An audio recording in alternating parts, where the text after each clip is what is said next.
We've all been taken for a ride ever since Tim Whetstone grabbed the power as Fisheries Minister.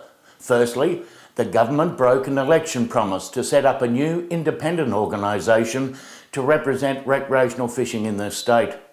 Then Whetstone put in train his idea of a ministerial Recreational Fishing Advisory Committee, and once I publicly challenged him, he began to refer to it as a council.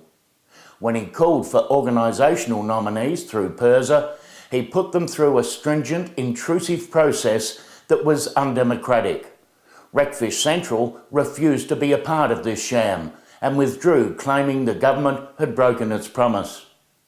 RecFishSA didn't meet the criteria, but still had its representative appointed. Then Whetstone set up an even bigger undemocratic process to seek 5 community representatives. He told me to my face when I met with him that he would ensure no representatives of RecFishSA would be able to nominate, as they would have one organisational representative. However, a director of RecFishSA, Peter Teakle, was allowed to nominate, along with other RecFishSA affiliates. I put in a nomination as a community representative, but received a curt response from PIRSA Manager of Recreational Fisheries, Keith Rowland, that my nomination was unsuccessful. This became a sham, and the subterfuge snowballed from there. In order to vote, people had to sign up to the government's Your Say website, giving all of their personal information, including their mobile telephone number, before they were allowed to vote. This immediately excluded fishers who don't trust the security of government websites because they get hacked, elderly voters who don't have computer skills, households with only one mobile phone, and fishers who can't afford mobiles.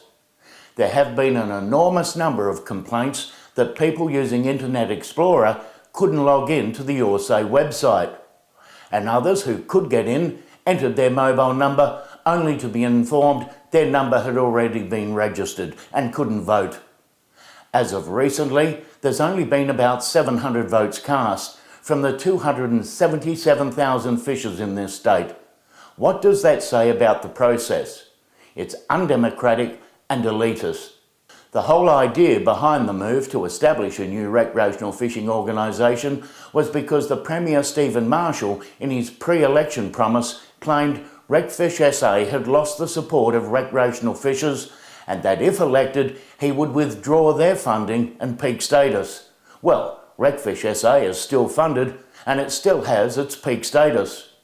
The only way for the Premier and his Fisheries Minister to save face on this is to abandon the current process, call it what it is, and do it properly so that every recreational fisher can have a vote. It beggars belief why they didn't get the Electoral Commission to run it if they wanted an accurate and comprehensive vote. Instead, we have the registration process being run by Your Say, then the voting information being gathered by a blockchain startup company, Horizon State, with the final say on who of the 42 candidates wins the 5 vacancies down to PIRSA. It's interesting timing because the state government's International Blockchain Summit will run in Adelaide from March the 18th to the 20th. The 18th is the day voting closes for the MARFAC, and the 20th is the day they'll announce the successful candidates. What we do know is that Horizon State co-founder and chief executive Nemo Namani says the state government is the startup's largest customer to date in terms of the number of voters, which is possibly in the tens of thousands.